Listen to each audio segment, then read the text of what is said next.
ہمارے عزیز دوست مفتی نوید سیف صاحب ایڈوکیٹ حفظہ اللہ ورعاہ بتلائیں گے نمبر وار نوجوان عصری تعلیم یافتہ طبقے سے اور طالبات سے رابطے کی شکلیں کیا ہو سکتی ہیں، کیا عناوین ہیں، کیا چینلز ہیں، کیا تدابیر ہیں، کون سے وہ پل ہیں ہمارے اس طبقے کے درمیان۔ حضرت مولانا عبدالباری ندوی رحمۃ اللہ علیہ فرماتے تھے یہ عصری تعلیم یافتہ طبقہ لا الہ پر ہے، محنت کرو گے الا اللہ پر آ جائے گا۔ حضرت مولانا یوسف صاحب رحمۃ اللہ علیہ فرماتے تھے اگر ہم نے ان کو محبت نہیں دی تو باہر عیسائی قادیانی سب دل دینے کے لیے ان کے یہاں بیٹھے ہیں باہر۔ نوجوان طبقہ ہر قوم کا سرمایہ اور ہر قوم کا مستقبل ہوا کرتا ہے۔ نشے کی لت امریکہ سے لے کر آخری گاؤں تک اس نسل کو کھوکھلا بے جان کرتی جا رہی ہے اگر ہم نے کرنے کے کاموں کے ساتھ ان کو نہیں جوڑا۔ صحابہ کرام، شباب الصحابہ، تعداد ہے ان صحابہ کی جو نبی پاک صلی اللہ علیہ وسلم کے ابتدائی ساتھی بنے، دارالعلوم دیوبند کے بانی، رفقائے تاسیس بوڑھے نہیں تھے، جوان یا ادھیڑ عمر کے تھے۔ کمزور جسم جوان جذبات نہیں پیدا کر سکتا ہے، حوصلہ مند نفسیات نہیں پیدا کر سکتا ہے۔ ہمیں محنت کرنا چاہیے، اللہ ہمیں توفیق نصیب فرمائے۔ بسم اللہ الرحمن الرحیم، الحمدللہ رب العالمین، والصلاة والسلام علی سیدنا محمد وعلی آلہ واصحابہ اجمعین، اما بعد۔ قال اللہ تبارک و تعالی اعوذ باللہ من الشیطان الرجیم، بسم اللہ الرحمن الرحیم، ادع الی سبیل ربک بالحکمۃ والموعظۃ الحسنہ، صدق اللہ العلی العظیم۔ محترم معزز علماء اکرام، عنوان آپ حضرات کے سامنے ہیں، علماء اکرام اور عصری تعلیم یافتہ نسل، چیلنجز، فاصلے اور تعلق کی نئی جہتیں۔ 1 گھنٹے کا وقت دیا گیا ہے اور میری مکمل کوشش یہ ہوگی کہ انشاءاللہ اس 1 گھنٹے سے پہلے ہی بات مکمل ہو جائے۔ 4:45 تک کا وقت دیا گیا ہے۔ تربیت الفضلاء کے سلسلے میں آپ سبھی حضرات تشریف لاتے ہیں یہاں پر، اور کچھ حضرات ایسے بھی ہوں گے جو مستقل مزاجی کے ساتھ یہاں پر تشریف لا رہے ہیں۔ ایک بات ہم اچھے طریقے سے بھی سمجھ سکتے ہیں کہ آج کل کے دور میں کوئی کام پابندی سے ہو، مسلسل ہو، مستقل مزاجی سے ہو، اور پھر ساتھ میں ترقی پذیر بھی ہو۔ ہر سال ماشاءاللہ سے یہاں پر شرکاء کی تعداد میں اضافہ بھی ہو رہا ہے، اور پھر ایسا نہیں کہ عوام کا بلکہ علماء کا رجوع ہے۔ کل حضرت مفتی ابو بکر صاحب دامت برکاتہم نے خود تعداد جو بتائی ہے، تقریباً 400 کے قریب آپ علماء یہاں پر موجود تھے، اور آج تو اس تعداد میں کافی زیادہ اضافہ ہو چکا ہے۔ تو یہ انشاءاللہ عند اللہ مقبولیت کی علامت بھی ہے، دلیل بھی ہے۔ اور آپ حضرات کا یہاں پر آنا صرف ان عناوین کو سیکھنے کے لیے نہیں ہے جو یہاں پر متکلمین کے ذریعے بتائے جا رہے ہیں، بلکہ میرا خیال یہ ہے کہ ہمارا یہاں پر آنا اس نظام کو چلانا سیکھنے کے لیے بھی ہے کہ کیسے اس نظام کو چلایا جائے اپنے علاقوں میں۔ صرف علماء کو جوڑنے کے ساتھ ساتھ، جیسے اس پریزنٹیشن کے آخر میں بات آئے گی کہ امت کے جو مختلف طبقات ہیں جس کو حضرت مفتی صاحب سال کے دوران جوڑتے رہتے ہیں، ڈاکٹرز کو، ٹیچرز کو، اور آئی ٹی پروفیشنلز کو، ایڈوکیٹس وغیرہ کو، تو وہ نظام بھی سیکھنے کا ایک حصہ آپ کا یہاں پر قیام میں شامل ہے۔ دوسری بات، اس محاضرے کو، اس پریزنٹیشن کو میری گزارش ہے کہ مفتی سہیل الرحمن صاحب کا جو صبح محاضرہ ہوا وہ، اور حضرت مفتی زین العابدین صاحب دامت برکاتہم کا جو محاضرہ ہوا بچوں کی نفسیات کے تعلق سے، اور حضرت مولانا احمد عبید الرحمن اطہر صاحب دامت برکاتہم نے اپنے بیان کے میں جو ذکر فرمایا تھا، اشارہ فرمایا تھا نفسیات اور طلباء کے تعلق سے، نوجوانوں میں محنت کے تعلق سے، ان تینوں عناوین اور محاضروں کے ساتھ جوڑ کر اس پریزنٹیشن کو دیکھا جائے۔ بعد میں چونکہ اس کی ریکارڈنگ بھی ہے اور چینل پر آپ کو مل جائے گا، تو یہ چاروں عناوین میں سمجھتا ہوں کہ یہ ایک دوسرے سے ملے ہوئے بھی ہیں۔ ابھی حضرت مولانا غیاث احمد رشائی صاحب دامت برکاتہم کا جو خطاب ہوا وہ بھی اس سے ملتا جلتا ہے۔ تو یہ 4-5 عناوین، 4-5 محاضرات، 4-5 بیانوں کو آپ جوڑیں گے تو ایک بہترین شکل آپ کے سامنے آئے گی۔ اس پریزنٹیشن میں جو فوکس کیا گیا ہے وہ صرف عصری طلباء اور طالبات پر ہے، اور اسی عنوان پر باتیں یہاں پر جمع کرنے کی کوشش کی گئی ہیں۔ اس میں سے بہت ساری چیزیں وہ ہیں جو عام عوام کے ساتھ بھی آپ اس کو جوڑ سکتے ہیں۔ ہماری اس پریزنٹیشن کے 3 حصے ہوں گے۔ پہلا حصہ صورتحال کا گہرا اور تقابلی تجزیہ کیا جائے گا۔ گہرا تجزیہ مطلب ہمارے نوجوانوں کو جو عصری تعلیم حاصل کر رہے ہیں اسکول اور کالج وغیرہ میں کیا مسائل سے وہ دوچار ہیں۔ تقابلی تجزیہ بھی کیا جائے گا کہ عیسائی اپنے نوجوانوں کو کیسے جوڑتے ہیں، یہودی کیسے جوڑتے ہیں، ہندو کیسے جوڑتے ہیں۔ 3 مذہب بڑے بڑے مانے جاتے ہیں، تو ان تینوں مذہبوں کا مطالعہ کر کے کچھ باتیں یہاں پر رکھی جائیں گی اس 20 منٹ کے حصے میں، جو ہمارے پریزنٹیشن کا پہلا حصہ ہے۔ صورتحال کا ایک گہرا مطالعہ بھی آپ کے سامنے آئے گا، اور تقابلی تجزیہ بھی آئے گا، جو ان تینوں مذہب کے ماننے والے اپنے نوجوانوں کو اپنے مذہب کے ساتھ جوڑنے کے لیے کرتے ہیں۔ تو اس کا دورانیہ انشاءاللہ 20 منٹ کا ہوگا۔ باقی 2 حصے ہیں وہ وقت پر آپ کے سامنے پیش کیے جائیں گے۔ موضوع کی اہمیت بھی آپ کے سامنے رہنی چاہیے کہ نوجوان کسی بھی قوم کا قیمتی سرمایہ ہوتے ہیں۔ جتنے بھی عناوین آپ کے سامنے پیش کیے جا رہے ہیں، چاہے وہ مکاتب کے تعلق سے ہو، یا پھر خواتین میں محنت کے تعلق سے ہو، یا پھر آپ عصری تعلیم، عصری اسکول قائم کرنا چاہتے ہیں، جو بھی کام آپ کرنا چاہتے ہیں یا ہم کرنا چاہتے ہیں، اس کے لیے ہمیں نوجوانوں کی ضرورت ہے۔ ہم اس سے راہ فرار اختیار نہیں کر سکتے ہیں۔ آپ ارتداد والے معاملے پر کام کرنا چاہتے ہیں، اس میں بھی نوجوانوں سے آپ کا رابطہ پڑتا ہے۔ آپ الحاد والے معاملے پر کام کرنا چاہتے ہیں، اس میں بھی آپ کا رابطہ نوجوانوں سے پڑتا ہے۔ آپ ختم نبوت والا میدان چننا چاہتے ہیں، چن چکے ہیں، اس میں بھی آپ کا رابطہ نوجوانوں سے پڑتا ہے، بہت ساری مرتبہ پڑھے لکھے نوجوانوں سے پڑتا ہے۔ تو اس عنوان سے آپ راہ فرار اختیار نہیں کر سکتے ہیں، کرنا بھی نہیں چاہتے ہوں گے۔ تو نوجوان کسی بھی قوم کا قیمتی سرمایہ ہے۔ آج مسلمانوں کی بڑی تعداد عصری تعلیمی اداروں میں تعلیم حاصل کر رہی ہے۔ وہ جو کیلکولیشن ہے، جو حساب ہے کہ ہمارے مدرسوں میں کتنا فیصد طبقہ امت کا پڑھتا ہے، اسکولوں میں کتنا پڑھتا ہے، وہ تفصیل بتانے کی ضرورت نہیں ہے، لیکن اتنی بات بڑے درجے پر واضح ہے کہ 2-3% بچے مسلمانوں کے مدرسوں میں پڑھتے ہیں۔ باقی بڑی تعداد یا تو نہیں پڑھتی ہے، یا پڑھتی ہے تو اسکول کالج وغیرہ میں پڑھتی ہے۔ پھر تعلیم یافتہ نوجوان صرف اصلاح کے محتاج نہیں ہیں، بلکہ وہ مستقبل کی قیادت بھی بن سکتے ہیں۔ حضرت مفتی ابوبکر جابر قاسمی صاحب و برکاتہم کا جو خطاب ہوا، اس میں جو بہت ساری باتیں آئی تھی سیاست دانوں کے تعلق سے، وہ ایک معنی میں اپنے خیال کے حساب سے قوم کے قائد بنے ہوئے ہیں۔ سیاستدان عام طور سے اپنے آپ کو قوم کے قائد وغیرہ سمجھ لیتے ہیں، ان کے سمجھنے میں کوئی اعتراض بھی نہیں ہے، کیونکہ دوسرا ان کے مقابلے میں قیادت کا دعوے دار بھی نہیں ہے۔ تو جب وہ قیادت کر رہے ہیں اور تعلیم یافتہ بھی ہیں، تو پھر ان کی صحیح رہبری اور رہنمائی بھی بہت زیادہ ضروری ہے۔ صحیح فکری اور دینی رہنمائی ضروری ہے، اور ساتھ میں علماء اور تعلیم یافتہ نسل کے درمیان مثبت تعلق وقت کی اہم ضرورت ہے۔ تعلق ہے، جو آخری لائن ہے کہ مثبت تعلق وقت کی اہم ضرورت ہے، تعلق سے انکار نہیں ہے۔ آج علماء کا اور عوام کا بہت تعلق ہے، لیکن وہ تعلق منفی درجے میں ہے، وہ ہمیں پسند نہیں کرتے ہیں۔ ہمارے تذکرے ان کی مجلسوں میں بہت ہوتے ہیں، نوجوانوں کی مجلسوں میں ہمارے تذکرے ہوتے ہیں۔ تذکرہ ہونا تعلق کی علامت ہے، لیکن تذکرے اچھے طریقے پر نہیں ہوتے ہیں، وہ منفی تعلق کی علامت ہے۔ تو ہمیں مثبت تعلق پیدا کرنا چاہیے، جو وقت کی بہت اہم ضرورت ہے۔ اب موجودہ صورتحال یہ کہ عصری تعلیم بہت تیزی سے پھیل رہی ہے۔ کتنی تیزی سے پھیل رہی ہے؟ مدرسوں میں بھی آ گئی ہے۔ 2007 سے پہلے، 2005 سے پہلے مدرسے کے بچے عصری تعلیم حاصل کرنا چاہتے تھے تو ان کو بہت بری نظر سے دیکھا جاتا تھا، اور یہ صرف خیال نہیں ہے بلکہ تجربہ بھی ہے۔ تو عصری تعلیم اب ماشاءاللہ بہت تیزی سے پھیل رہی ہے، اتنی تیزی سے پھیل رہی ہے کہ اب مدرسوں میں بھی عصری تعلیم آ چکی ہے، اور بہت اچھی بات ہے۔ اب جو بچے یونیورسٹی ماحول میں پڑھتے ہیں ان کو کئی نظریات کا سامنا کرنا پڑتا ہے۔ 6-7 نظریات میں نے لکھے ہیں۔ ایک نظریے کا سامنا ان کو کرنا پڑتا ہے ایتھیزم کا، الحاد کا، اور ایک ہوتا ہے لاادریت کا۔ الحاد کا مطلب یہ ہے کہ وہ خدا کا ہی انکار کر دیتے ہیں۔ لاادریت کا مطلب یہ ہے کہ شک میں ہے، نعوذ باللہ خدا ہے یا نہیں ہے۔ اسی طرح لبرلزم کا ان کو نظریے کا سامنا کرنا پڑتا ہے، سیکولرزم کا سامنا کرنا پڑتا ہے۔ سیکولر کے اعلانات اور باتیں خود علماء کے طبقے سے ان کے سامنے آتی ہیں، لیکن سیکولر کا وہ چہرہ جو ہمارے نوجوانوں کے سامنے آتا ہے وہ بہت خطرناک ہے۔ اسی طرح مٹیریلزم ہے، مادہ پرستی۔ بچیوں کے سامنے فیمینزم کی چیزیں آتی ہیں، سائنٹزم کی چیزیں آتی ہیں، ریلیٹیوزم، بہت سارے ازمس ہیں جو نظریات ہیں جو بچوں میں چلتے رہتے ہیں. پھر نوجوانوں کے ذہنوں میں فکری سوالات بھی آتے ہیں، شبہات بھی آتے ہیں.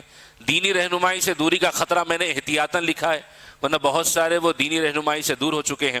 اور دینی رہنمائی نہ ہو تو دین بیزاری بھی ہمارے سامنے، آنکھوں کے سامنے. اس گفتگو کے کیا مقاصد ہیں؟ ایک مقصد تو یہ ہے کہ علماء اور تعلیم یافتہ نوجوانوں کے درمیان فاصلوں کو سمجھنا ضروری. فاصلے ہیں، اس سے میں اور آپ انکار نہیں کرتے ہیں، لیکن فاصلوں کی کیا وجوہات ہیں ان کو انشاءاللہ کوشش کی جائے گی کہ ہم سمجھ جائیں کہ کن وجہ سے فاصلے ہیں. ایک دوسرا مقصد یہ ہے کہ عصری نوجوانوں کو درپیش فکری، تعلیمی، نفسیاتی چیلنجز ہمارے سامنے آ جائیں کہ تعلیمی اعتبار سے ان کے سامنے کیا چیلنجز ہیں، نفسیاتی اعتبار سے کیا. اسی طرح ہمارے ان کے درمیان خلیج کی وجوہات کیا ہیں، پھر ہماری کیا ذمہ داریاں ہو سکتی ہیں. بہتر مکالمہ اور رابطے کی راہیں ہم تلاش کریں گے اس گفتگو میں، اور نوجوانوں کے ایمانی تحفظ اور رہنمائی کے عملی طریقے بھی انشاءاللہ آپ کو اس نشست میں پیش کرنے کی کوشش کی جائے گی. اب عصری تعلیم یافتہ نوجوان ایک نئی فکری دنیا میں رہتا ہے. یہ ہمارے سامنے جس طرح نماز پڑھنے کے لیے آتا ہے یا ہم سے جس طرح مصافحہ کرتا ہے، وہ ہم اس کے جسم سے ہاتھ ملاتے ہیں، اس کا جسم ہمارے سامنے ہے، لیکن اس کے ذہن میں جو طوفان دین کو لے کر چل رہا ہے اس کا میں اور آپ اندازہ نہیں کر سکتے جب تک کہ وہ ہمارے سامنے کھل کر اپنے خیالات کو نہ بتائے. متعدد نظریات میں نے آپ کو بتائے، میں نے تو 6-7 لکھے ہیں، ورنہ ایسے کئی نظریات ہیں جس کا ایک مسلمان نوجوان جو دین کو تھوڑا بہت پسند کرتا ہے اس کے سامنے چیلنجز ہیں. مذہب، اخلاق اور شناخت کے بارے میں نئے سوالات ہیں، مذہبی چیلنجز ہیں. آپ کے سامنے الگ سے سلائیڈ آئے گی کہ شناخت کے بارے میں سوال ہے. وہ مسلمان دکھنا چاہتا ہے لیکن اس کے سامنے ایک چیلنج ہے کہ وہ مسلمان دکھے تو سوسائٹی اس کو ایکسیپٹ نہیں کرتی ہے. کئی نوجوانوں نے بتایا ہے کہ بڑی کمپنیاں ان کو نوکری نہیں دیتی ہیں، جو کہ ایک گراؤنڈ ریالٹی ہے، میدانی حقیقت ہے کہ ہمارے بچوں کو زیادہ مذہب پر عمل کرنے کی وجہ سے نوکریوں میں رکاوٹ کا سامنا ہے، جس سے میں اور آپ انکار نہیں کر سکتے. لیکن اس کے سامنے چیلنج ہے. سوشل میڈیا اور ڈیجیٹل دنیا کا گہرا اثر ہے. وہ 6-7 گھنٹے 5-6 گھنٹے سوشل میڈیا پر لگا لیتا ہے. علمی آزادی کے نام پر روایتی اقدار پر سوالات ہوتے ہیں. علمی آزادی بھی ہے، یعنی کسی سے بھی آپ علم حاصل کر سکتے ہیں، کسی سے بھی آپ دینی معلومات حاصل کر لیں. نتیجے میں ہوا یہ کہ روایتی اقدار پر سوالات اٹھ گئے. پہلے ہمارے بچپن میں ٹوپی پر چھوٹا بہت اعتراض ہوتا تھا، اب ہر صف میں مسلمان نماز پڑھنے والے بغیر ٹوپی کے نظر آتے ہیں، اور روایتی اقدار پر ایک سوال کی بہت بڑی نشانی ہے. یہ پھیلتی چلی جائے گی تو بہت چیزیں اس کی زد میں آ جائے گی کہ بھئی یہ کیا ضروری ہے. جیسے کچھ پڑھے لکھے لوگ بھی کہتے ہیں کہ گائے کی قربانی ہی کیا ضروری ہے، آپ کسی بھی جانور کی قربانی کر کے مذہبی فریضہ ادا کر سکتے ہیں. جو چھوٹی موٹی چیزیں ہیں بعد میں وہ بڑے طوفان کی شکل اختیار کر لیتی ہیں. خیر، نوجوان ایک فکری کشمکش کا شکار بھی ہے. ہندوستان میں مسلمان نوجوان، میں سمجھتا ہوں کہ یہ چیزیں شاید آپ کے سامنے ہے یا نہیں، اور میرے مطالعے میں تو پہلی مرتبہ آئی تھی. 2011 میں سنسس ہوا تھا اور 2026 میں ابھی اس سال سنسس ہوگا. اس کو 21 میں ہونا چاہیے تھا لیکن لاک ڈاؤن وغیرہ کی وجہ سے نہیں ہوا. مسلمانوں میں جو نوجوان ہیں وہ 47% نوجوان ہیں. جو چیز میں ذکر کر رہا تھا کہ شاید آپ کو معلوم ہے نہیں معلوم ہے، 2011 میں جب سنسس ہوا تھا تو سب سے زیادہ نوجوان ہندوستان میں مسلمانوں میں ہی نکلے. ہندوؤں میں بھی نوجوان 47% نہیں ہیں، 40% نوجوان ہندوؤں میں ہیں، اور جین مذہب میں سب سے کم نوجوان ہیں، ان میں 25-29% ہیں. آپ انٹرنیٹ پر تلاش کر سکتے ہیں. 2011 میں جو یوتھ کا پرسنٹیج ہے وہ تو آپ کے سامنے اس کے ریزلٹس آ جائیں گے. سب سے زیادہ نوجوان مسلمانوں میں ہیں، یعنی 2011 میں مسلمانوں کی جتنی آبادی تھی اس میں تقریباً آدھی آبادی وہ نوجوانوں کی تھی. یہ 8 کروڑ مسلمان نوجوان، اس وقت جو 14% جو مسلمانوں کا اوسط نکلا تھا اس میں سے 8 کروڑ تقریباً مسلمان نوجوان تھے. تعلیمی عمر یعنی 7-8 کروڑ ہے. یونیورسٹی میں تقریباً 20 سے 21 لاکھ بچے اس وقت پڑھ رہے تھے، اور ابھی بھی اس تعداد میں اضافہ ہی ہوا ہے. تعلیمی چیلنجز بچوں کو کیا ہیں؟ مسلم طلباء کی تعلیمی شرکت میں کمی ہے. غربت کی وجہ سے بچے پڑھنا نہیں چاہتے ہیں، پڑھ نہیں سکتے ہیں، تعلیم ان تک نہیں پہنچ رہی ہے. بہت سارے گاؤں دیہات کے بچے ہیں، پڑھنا چاہتے ہیں لیکن پڑھ نہیں پاتے ہیں کیونکہ آگے کی پڑھائی کے اسباب ان کے علاقے میں نہیں. اعلیٰ تعلیمی نمائندگی، یونیورسٹی لیول تک مسلمانوں میں صرف 4.6% نوجوان آگے بڑھتے ہیں، اور یہ ڈیٹا تو بہت ساری تنظیموں نے بھی نکالا ہے کہ تقریباً 4.5% ہی نوجوان مسلمانوں میں سے وہ اعلیٰ تعلیم یونیورسٹی لیول کی تعلیم حاصل کرتے ہیں. اسکولوں میں امتیازی سلوک ہے. ہماری نشستوں میں شرکت کی وجہ سے بچے کو دیندار بن جاتے ہیں، متشرع بننے کی فکر کرتے ہیں، لیکن شناخت کی بنیاد پر ان کو ہراساں کیا جاتا ہے، یہ بھی گراؤنڈ ریالٹی ہے۔ کرناٹک کا جو معاملہ ہوا تھا حجاب کا، تقریباً 1000 سے زیادہ لڑکیاں ڈراپ آؤٹ ہو گئی تھی، کیونکہ ان کو چننا تھا، یا تو میں پڑھوں گی یا تو میں پردہ کروں گی۔ جو دیندار سمجھے جانے والے خاندان تھے انہوں نے کہا کہ ہم بغیر اسکارف کے اور بغیر فیس پیس وغیرہ کے تو اپنی بچیوں کو نہیں بھیج سکتے، تو ایک محدود جو اندازہ لگایا گیا تھا تقریباً 1000 کا تھا۔ تو بعد میں جب قانون وہاں پر تبدیل ہوا تو ممکن ان بچیوں نے اپنی تعلیم شروع کیا نہیں کی، اس کا اندازہ نہیں ہے، لیکن یہ چیزیں تو نیوز میں آئی تھیں کہ کرناٹک کے معاملے سے 1000 بچیاں تعلیم چھوڑ چکی ہیں۔ اس سے اندازہ لگا سکتے ہیں کہ مذہب کو لے کر ہمارے بچوں میں کس قسم کے تعلیمی چیلنجز ہیں۔ نفسیاتی چیلنجز بھی ہیں، امتیازی سلوک بڑھتا جاتا ہے، چھوٹی موٹی خبریں ہمارے سامنے آ ہی جاتی ہیں، ٹوپی لگانے پر کسی کو اسکول سے باہر کر دیا گیا، اور الگ الگ ریاستوں کے سامنے معاملات سامنے آتے رہتے ہیں۔ افسردگی کا شکار ہو جاتے ہیں بچے، تناؤ کا شکار ہوتے ہیں، اسلامو فوبیا وہ دیکھتے ہیں کہ اسلام کو لے کر ایک بڑا طبقہ دشمنی کا شکار ہے۔ ذہنی صحت اور خدمات تک کی رسائی میں کمی ہے۔ ذہنی صحت کا معاملہ ایسا ہے کہ جو بچے ہمارے سوچ رہے ہیں، ذہن میں جو باتیں چل رہی ہیں وہ کسی کے سامنے رکھ نہیں پا رہے ہیں، اور یہ بھی حقیقت ہے، کیونکہ ایک تو ان کو الفاظ نہیں مل رہے ہیں، دوسرا جس کے سامنے رکھنا چاہتے ہیں خود بچوں کو اندازہ ہے کہ یہ اس لیول کے نہیں ہے کہ میں ان کو کیا بتاؤں۔ وہ بچوں کی سوچ ہے جو میں آپ کے سامنے رکھ رہا ہوں، یہ ان کے خود کے الفاظ ہیں کہ میں فلاں مولانا سے، فلاں مفتی صاحب سے میں نے یہ مسئلہ ذکر کرنا چاہا تھا، لیکن خود میرے ذہن میں یہ بات آئی کہ شاید وہ اس سوال کے لیول کے نہیں ہیں۔ بچے تو ہیں، آج کے زمانے کے بچے ہیں، وہ خود تول لیتے ہیں اپنے اپنے ذہنوں میں کہ یہ اس لیول کے مفتی صاحب ہیں، وہ اس لیول کے مفتی صاحب ہیں، تو وہ اپنے جو ایشوز ہیں وہ رکھ بھی نہیں پا رہے ہیں۔ مذہبی چیلنجز سے اپنے مذہب کے تعلق سے شکوک کا شکار ہیں۔ جمعے کی تقریر میں ہمارے پاس جو بھاری بھر کا مواد ہوتا ہے اس سے انکار نہیں کہ قرآن و حدیث سے ہی مستنبط ہے کہ اسلامی سب سے بڑا مذہب ہے اور اسلام کی بلندی سے کوئی انکار نہیں کر سکتے، لیکن مسجد سے باہر نوجوان کو اسلام کی بلندی کہیں نظر نہیں آتی ہے، تو ظاہری بات ہے وہ شکوک کا شکار ہے۔ مکمل لا علمی کی بنیاد پر دفاع بھی نہیں کر سکتا ہے۔ ابھی رمضان کے مہینے میں ایک مسجد میں جانا ہوا تھا شہر کی، وہاں پر ایک نوجوان نے آ کر ایک سوال کیا کہ وہی جو معاملہ ہے کہ آپ صلی اللہ علیہ وسلم نے حضرت عائشہ صدیقہ رضی اللہ عنہا سے کم عمری میں جو نکاح فرمایا تھا، 9 سال کی عمر میں رخصتی ہوئی، اس کا وہ سوال تھا، کیونکہ اس کا جو حلقہ ہے، اس کا جو سرکل ہے وہ اسی قسم کے شکوک و شبہات، اور غیر مسلم اس کے دوست تھے، اور انہوں نے اس ایشو پر اس بچے کا ذہن خراب کر دیا تھا۔ نوجوان تھا، پڑھا لکھا بھی تھا، انجینئرنگ کیا ہوا تھا، تو اس قسم کے شکوک آنے پر وہ ڈیفینڈ بھی نہیں کر پا رہا ہے، دفاع بھی نہیں کر پا رہا ہے کہ ہمارے مذہب کی بات صحیح تھی، سچ ہے، اس کے پاس اتنی نالج بھی نہیں ہے۔ مذہب کے حق ہونے کے باوجود ناکامی کی وجہ سے مایوس ہے، ہر جگہ پر عالمی سطح پر مایوسی کا شکار ہمارے بچے ہیں۔ مذہبی قائدین کے تعلق سے غیر اطمینان بخش رویہ ہے۔ ہم جو مذہبی قائدین ہیں ہمارے تعلق سے بھی بچے مطمئن نہیں ہیں کہ یہ قیادت کے مذہب کو یہ جسٹیفائی کر پا رہے نہیں کر پا رہے ہیں۔ اب یہ جو حصہ ہے ہمارا کہ خلیج کی کیا وجوہات ہیں، خیر بہت ساری وجوہات ہو سکتی ہیں، کچھ یہاں پر ذکر کرنے کی کوشش کی گئی ہے۔ جب انگریز یہاں پر آئے تو فارسی کی جگہ انہوں نے انگریزی لا لی تھی، تو اس زبان کے بدلنے کی وجہ سے ایک بہت بڑا دھچکا لگا تھا، اور اس کی وجہ سے بہت سارے عوامل تھے علماء کو عوام سے دور کرنے کے۔ زبان ایک بہت بڑی رکاوٹ بن گئی تھی اس وقت۔ علماء کو فارسی آتی تھی، انگریزی بالکل نہیں آتی تھی، انگریزوں نے انگریزی لا لی اور علماء کو انگریزی سکھا دی۔ نتیجہ آپ غور کر سکتے ہیں کہ دین سکھانے والے فارسی پڑھے ہوئے ہیں، اور اس سے پہلے انگریزی کوئی واقف بھی نہیں تھے ہندوستان میں، اور نئی نسل کو انگریزوں نے انگریزی سکھا دی، نتیجے میں وہ فارسی سے دور ہو گئے۔ زبان ایک چھوٹا فیکٹر ہم سمجھتے ہیں کہ جیسا کہ کئی نشستوں میں بات بھی آئی ہے علاقائی زبان کے تعلق سے، تو زبان کو بہت چھوٹا فیکٹر سمجھا جاتا ہے، لیکن اسی زبان کی وجہ سے انگریزوں نے اپنے دور میں علماء کو عوام سے دور کیا۔ علماء کی حیثیت کمزور ہو گئی، بڑی نوکریوں وغیرہ کا مسئلہ ہو گیا۔ پھر دارالعلوم دیوبند کا قیام عمل میں لایا گیا 1866 میں، لیکن وہاں پر روایتی اسلامی تعلیم ہوئی، علی گڑھ یونیورسٹی قائم ہوئی، وہاں پر جدید تعلیم تھی، پھر یہ خلیج اور زیادہ پھیلتی چلی گئی۔ مغل دور میں علماء اور عوام کے درمیان ایک بہت اتحاد تھا، کوئی اجنبیت نہیں تھی جو آج کے زمانے میں نظر آتی ہے۔ مغلیہ دور میں لوگ آپس میں ملتے جلتے تھے کیونکہ زبان ایک تھی، اور آپس میں رہنے سہنے میل جول کے معاملات ایک ہی قسم کے تھے۔ نو آبادیاتی دور آیا، انگریزوں کا دور، تو دینی اور دنیاوی علوم اس طرح لیبل لگا کر تقسیم کیے گئے. آزادی کے بعد بھی یہ معاملہ جاری ہوا اور جدیدیت کو اسلام کی نفی سمجھا گیا.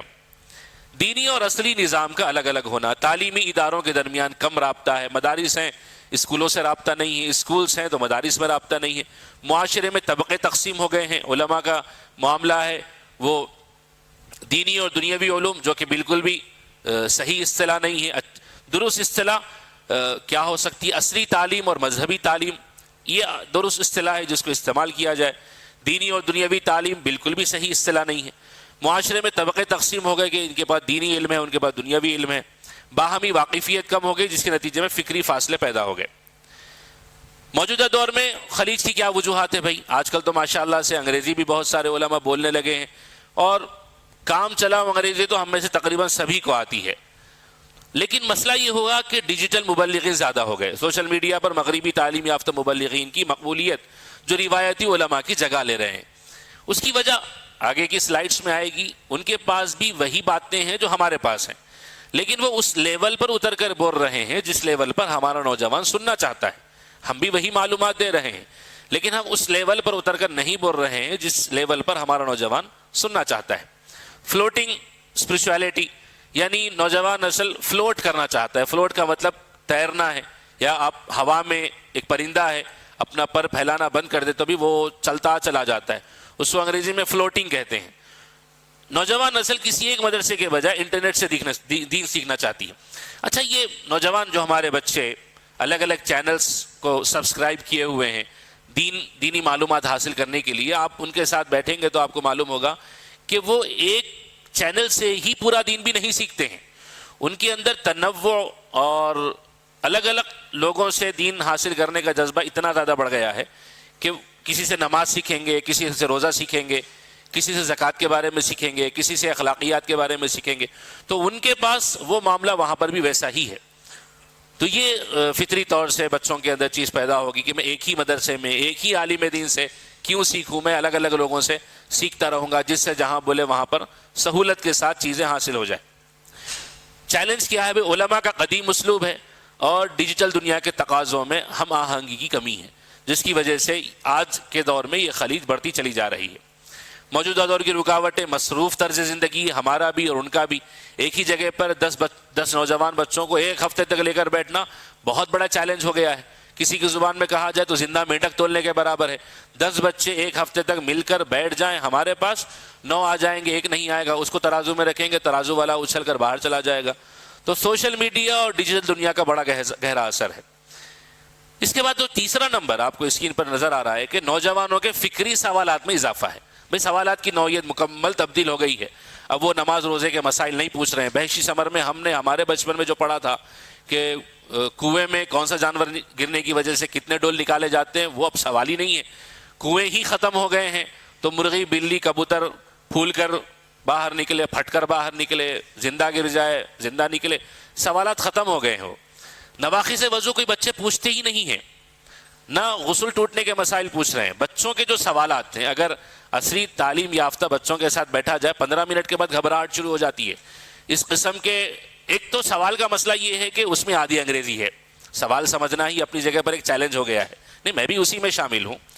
یہ کرسی پہ بیٹھنے کا مقصد اب مجھے آپ سے الگ کرنا بالکل بھی نہیں ہے. بس یہ ہے کہ ایک پریزنٹیشن آپ کے سامنے پیش کرنا ہے جس کا سب سے پہلے محتاج میں ہوں، اس کے بعد آپ حضرات غالباً ہوں گے. تو ان کے فکری سوالات ہیں. آدھا سوال انگریزی میں ہے. پھر انگریزی بھی 2 قسم کی ہوتی ہے، آپ حضرات شاید واقف ہوں گے. ایک انگریزی وہ ہے جو عام انگریزی دا بول لیتا ہے. ایک انگریزی وہ ہے جس میں انگریزی کم ہوتی، اصطلاحات زیادہ ہوتے ہیں. جیسے ڈاکٹر کی انگریزی ہے. انگریزی دا کو اگر انگریزی کسی کو آ جائے تو وہ ڈاکٹر کی کتابیں لے کر ڈاکٹری تو نہیں کر سکتا کیونکہ وہ اصطلاحات اس کی الگ ہے. تو ان کے فکری سوالات میں اب اضافہ ہو گیا ہے. دینی حلقوں، تعلیمی اداروں کے درمیان رابطے کی کمی ہے جس کی وجہ سے غلط فہمیاں بہت بڑھ گئی ہیں. نفسیاتی رکاوٹیں بھی ہیں. نوجوان علماء سے سوال کرنے میں جھجکتے ہیں اور یہ حقیقت ہے، 100% حقیقت ہے کہ ہمارے بچے ہم سے ہی سوال کرنے میں جھجکتے ہیں. علماء یہ سمجھتے ہیں کہ نوجوان دین سے دور ہو رہے ہیں. وہ دین سے دور نہیں، ان کے ذہن میں سوالات ہیں. لیکن سوالات کی وجہ کیا ہے؟ ایک تو باہمی اعتماد کی کمی ہے، مکالمہ کم ہو گیا ہے. پہلے بات چیت ہوگی تو پھر 1 ہفتے 10 دن کے بعد اس کو جب کچھ چیزوں کے بارے میں اطمینان ہو جائے گا آپ سے. ایک نوجوان کو جب آپ سے اطمینان ہو جائے گا کچھ چیزوں کے بارے میں. وہ کون سی چیزیں ہیں؟ آگے کسی سلائیڈ میں ہیں. کچھ چیزوں کے بارے میں آپ کے اطمینان ہو جائے گا بچے کو تو وہ آپ سے ضرور سوال پوچھے گا. پہلا یہ اطمینان کہ آپ اس کو ڈانٹیں گے نہیں. اب تو ہم ڈانٹتے بھی نہیں ہیں, لیکن ایک ڈانٹ کا تصور واقعتاً بچوں میں بیٹھا ہوا ہے. کئی نوجوان بچوں نے مجھ سے کہا ہے کہ بھائی مجھ سے غصہ کرتے سمجھ کے وہ سوال نہیں کرا, لیکن میں کرنے والا تھا, زبان تک آ گیا تھا. یہ بات کئی نوجوان بچوں نے کہی ہے. تو ایک تو ڈانٹ کا ڈر, جب آپ کے ساتھ 10-15 دن بیٹھیں گے اور آپ ان کو اپنے سے قریب کریں گے تو پھر وہ ان کا فکری سوال سامنے آئے گا. اور جو وجوہات ہیں میں اب بتا دوں گا, وہ سلائیڈ میں کچھ رہے گا نہیں میرے پاس, اس لیے وہ آگے کی سلائیڈ میں ہی ہم دیکھیں گے. جی یہ ہے دیگر مذاہب کا تقابلی مطالعہ. یہ چھوٹا چھوٹا 2-3 سلائیڈ سے دیکھ لیجئے. یہ ہلل انٹرنیشنل ہے, یہودی ماڈل ہے. آپ اس کو انٹرنیٹ پر سرچ کر لیجئے. یونیورسٹی کیمپس میں طلباء سے رابطے کا دنیا کا سب سے کامیاب ماڈل مانا جاتا ہے یہودیت کا, ہلل انٹرنیشنل. 850 سے زائد کالجوں میں یہ سرگرم ہے. یہ کیا کرتے ہیں؟ یہ کوئی یہودی عالم کسی کالج یونیورسٹی میں جا کر بچوں سے ملاقات نہیں کرتا ہے. یہ اس یونیورسٹی کے کسی بچے کو باہر اپنا ہم مزاج بناتا ہے اور اسی کو پھر وہ یونیورسٹی میں بھیجتا ہے. اس کو انٹرن مینجمنٹ لکھا گیا یہاں پر, انگیجمنٹ انٹرنس, یعنی انٹرن جو بچے پڑھ رہے ہیں اسکول میں, کالج میں, چاہے وہ انٹرمیڈیٹ میں ہو, گریجویشن میں ہو, یہ پریکٹیکلی میں اور آپ بھی کر سکتے ہیں. اور یہ جو سلائیڈز میں نے ذکر کی ہیں یہاں پر, یہودیت ہو یا عیسائیت ہو, ہندوازم ہو, یہ نعوذ باللہ سیکھنے کے لیے نہیں ہے, بلکہ ان چیزوں کی معلومات کے لیے ہیں کہ وہ کس طرح پر کام کر رہے ہیں. ورنہ ہمیں جو تعلیمات دی گئی ہیں نوجوانوں کو قریب کرنے کی, اس میں کوئی شک نہیں کہ وہ سارے مذاہب سے بالاتر ہے. انگیجمنٹ انٹرن سے طلباء ہی کو بطور انٹرن بھرتی کیا جاتا ہے. وہاں پر بچوں کے ذریعے سے ہی بچوں کو ایک معنی میں شکار کیا جاتا ہے. ساتھی طلباء کو کافی پر لے جاتے ہیں, ان سے غیر رسمی دوستی قائم کرتے ہیں. میں نے یہاں پر حیدرآباد کے ایسے علماء کے سامنے یہ باتیں ذکر کی ہیں, چونکہ یہ پریزنٹیشن تقریباً حضرت مفتی صاحب کے حکم سے 2 ہفتے پہلے تیار, بلکہ 6 مہینے سے پہلے ان عناوین دیے جاتے ہیں متکلمین کو, اور تربیت الفضلاء سے 2 ہفتے پہلے ان سے سارا مواد لکھ کر منگوا لیا جاتا ہے تاکہ وہ ان تحریروں کے پابند رہیں اور کوئی ہلکی گفتگو, حضرت مفتی صاحب کے الفاظ میں سرسری گفتگو آپ حضرات کے سامنے نہ آئے, 1-1 منٹ کا بھی لحاظ خیال کیا جاتا ہے. تو جب یہ پریزنٹیشن تیار ہو رہا تھا, بعض جگہوں پر سفر ہوا, تو میں نے وہاں کے بچوں سے بھی پوچھا کہ بھئی آپ سے قریب ہونے کے لیے مجھے کیا کرنا چاہیے, کہ میں کیا کروں کہ میں آپ سے قریب ہو جاؤں.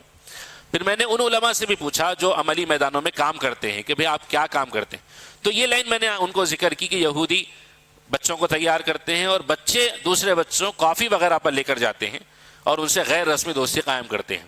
تو انہوں نے کہا کہ یہ صرف یہودی نہیں, یہاں پر شکیلیت وغیرہ وغیرہ جو فرقے کام کرتے ہیں, ان کے کام کرنے کا نہج بھی یہی ہے کہ وہ خود بھی کسی سے جا کر نہیں ملتے ہیں, وہ اپنے نمائندوں کو بھیجتے ہیں.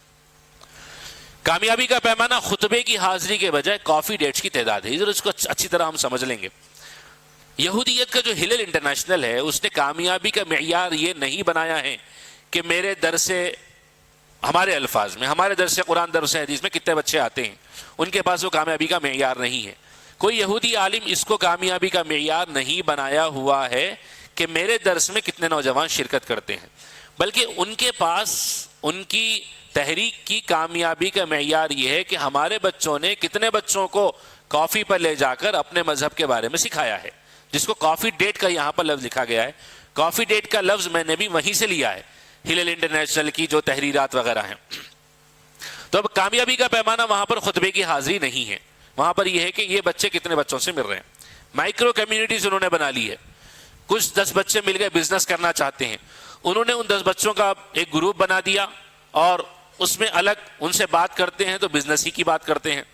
کسی کو آرٹس میں دلچسپی ہے تو ان کا آرٹ کلب کے عنوان سے ایک گروپ بنا دیا, ان سے بات کرتے ہیں تو آرٹس کے تعلق سے ہی بات کرتے ہیں.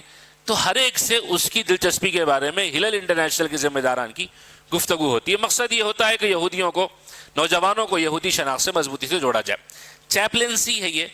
چیپلنسی لفظ شاید آپ کو عجیب نظر آئے. یہ چیپلن شاید آپ نے کرسچنس کے چرچز وغیرہ پر دیکھا ہوگا. یہ لویولا اور زیویئرس وغیرہ تنظیمیں ہیں یہ عیسائیوں کی, جو کیمپس میں, ان کے کیمپس میں ایک فادر ہوتا ہے ان کا, عیسائیوں کا مذہبی رہنما, جو بچوں کی دیکھ بھال پر رہتا ہے کہ جو بچہ پڑھائی میں کمزور ہے, شرارت کر رہا ہے, جس کو میں نے بتایا نا کہ حضرت مفتی زین العابدین قاسمی دعوت برکاتہم کے محاضرے سے اس کو جوڑا جائے تو بہت ساری چیزیں واضح ہو جائیں گی. تو پیسٹورل کیئر کے نام پر ان کا اگر کیمپس میں جگہ نہ ملے تو کیمپس کے قریب ان کا عیسائی عالم رہتا ہے تاکہ وہ عیسائی نوجوانوں کو جو منتشر ہو رہے ہیں ان کے خیالات، ان کی کیفیت وغیرہ، تو ان کو ایڈریس کرے۔ موجودگی کا فلسفہ کہ بھئی ہمارے مذہبی رہنما یہاں پر موجود ہیں۔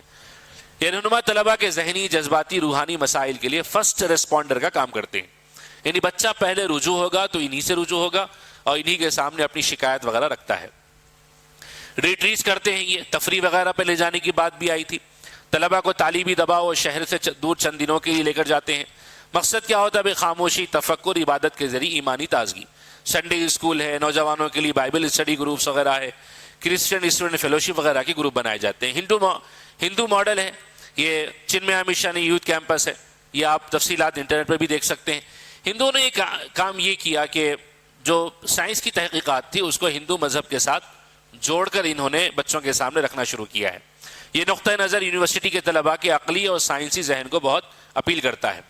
اسی طرح یوتھ کیمپس ہے، یوتھ امپاورمنٹ پروگرام ہے، سرگرمیاں ہیں، سرگرمیاں ان کی ہوتی، مباحثے ہوتے ہیں، ٹریکنگ ہوتی ہے، یوگا کے ذریعے جسمانی ذہنی تربیت وہ کرتے ہیں۔